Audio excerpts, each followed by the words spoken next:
ഭാവിയിൽ ഞാൻ ആരാകണം എന്നുള്ള ചിന്ത എല്ലാവരുടെ മനസ്സിലും നിലനിൽക്കുന്ന ഒരു കാര്യമാണ്.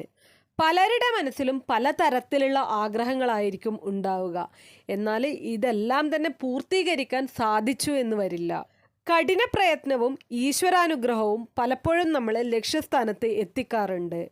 ജ്യോതിഷം മുൻനിർത്തി ഒരു വ്യക്തിയുടെ സ്വഭാവം പറയുന്നത് പോലെ അവരുടെ ഭാവിയിലെ ചില കാര്യങ്ങൾ ജനിച്ച ദിവസം മുൻനിർത്തി പറയാൻ സാധിക്കും. ഞായർ, ഈ ദിവസം ജനിച്ചവർ സർഗാത്മകമായ കഴിവുകൾ കൊണ്ട് സമ്പന്നരായിരിക്കും.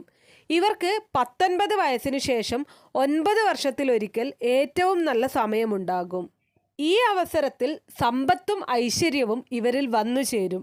ഇവർ ജീവിത പങ്കാളിയോട് വളരെ സ്നേഹം പുലർത്തുന്നവരായിരിക്കും. തിങ്കളാഴ്ച ദിവസം ജനിച്ചവർ ജീവിതത്തിൽ 20 വയസ്സ് കഴിഞ്ഞാൽ 9 വർഷത്തിലൊരിക്കൽ ഭാഗ്യത്തിനും വിജയത്തിനും നല്ല കാലത്തിനും സാക്ഷിയാകും. ഇവർക്ക് പൊതുവെ സാവധാനമാണ് ജീവിതത്തിൽ പുരോഗതി ഉണ്ടാകുന്നത്. തുടക്കത്തിൽ സാമ്പത്തിക പ്രതിസന്ധി അനുഭവപ്പെടാൻ സാധ്യത വളരെ കൂടുതലാണ്. എന്നാൽ കർമ്മ മേഖലയിൽ നിന്ന് വേഗത്തിൽ ലാഭം കൈവരിക്കും. തിങ്കളാഴ്ച ദിവസം ജനിച്ചവർ മറ്റുള്ളവർക്ക് ഉപകാരം ചെയ്യുന്നവരായിരിക്കും. എന്നാൽ മനോബലം ഇവർക്ക് വളരെ കുറവായിരിക്കും.